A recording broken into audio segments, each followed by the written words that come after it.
King Ghidorah, Monster Zero, has, over the years, become Godzilla's arch-rival. In part, this is due to Toho saving money by reusing the same monster over and over again. But it is also in his very nature to be a powerful tool to threaten the Earth.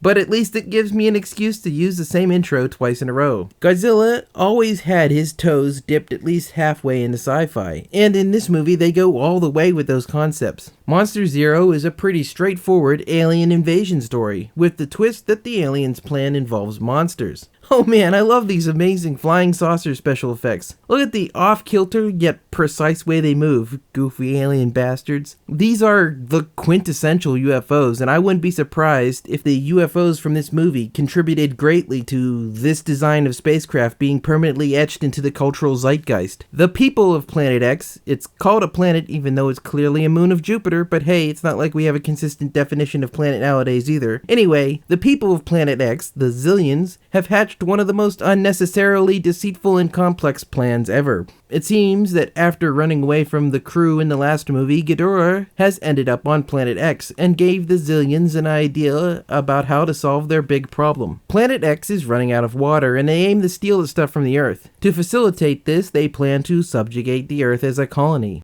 So let's say you want to be a ruler of Earth. Well, just follow these easy to understand steps and you'll be on your way. Lure humans to Planet X with radio waves. The new planet was discovered by Central Observatory while they were tracing strange radio waves. Fake a monster attack. Surface caving in at Sector 15. Ask Earth for help in exchange for a miracle cure that may or may not exist. We wish to borrow from you on Earth the Monster 01 and Monster 02. Godzilla and Rodan. Are you serious? Pretend to give Earth time to discuss the proposed exchange. Steal the monsters early in broad daylight in front of everyone. What do you make of that? Yeah, they were here already. Try and make that seem less suspicious. Seek to establish cooperation and eternal friendship between our two worlds. Invite a few Earth guys over to watch the big fight. Look, gentlemen, we are watching an historical battle.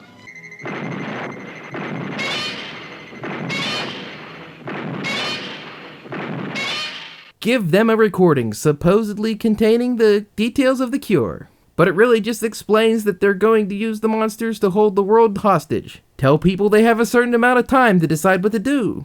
Attack early anyway. All right. We change our plans.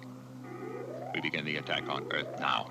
And there you go. So long as your enemy can't play an annoying noise, you've just gained yourself a planet. It's a strange plot for sure. I just ragged on it pretty hard, but I think there are some justifications for the Zillions' actions hidden in the subtext of the movie. But I'm probably thinking about it too much. Aliens in movies from this time didn't really need a reason to attack Earth. That's just what aliens in movies from this time do. I often miss the more fantastical view of space travel we used to have. Nowadays, movie-going audiences are so scientifically literate that movies have to take into account some of the crazy, unintuitive concepts that science has discovered over the years. Don't get me wrong, mining the often stranger-than-fiction nature of reality, imagining the types of human drama that will occur as we set our sights on the stars is a trend I'd like to see continue and thrive. But at the same time, I want to imagine a situation where a mission to Jupiter to investigate strange radio emissions can just be thrown together, that the crew can just have a conversation with ground control back on Earth without having to worry about the 40-minute wait that would have to occur for the signal to travel the distance one way. That aliens exist despite the implications of the Fermi paradox. Oh well. Anyway, this movie has a special honor in my eyes. As best as I can figure, this is the first Godzilla movie I ever seen. I can clearly remember my dad saying that these movies are from Japan, but this one has an American in it. When you consider when this conversation must have happened, this narrows things down pretty substantially. Now, I can distinctly remember the first time I saw King of the Monsters, and it was definitely down the line because stupid young me was avoiding it because it wasn't in color. So it comes down to 50-50 between Godzilla 1985, and Burr's part in 1985 is pretty small, all things considered, so this movie is the more likely candidate. The American in question was Nick Adams. He was part of a little experiment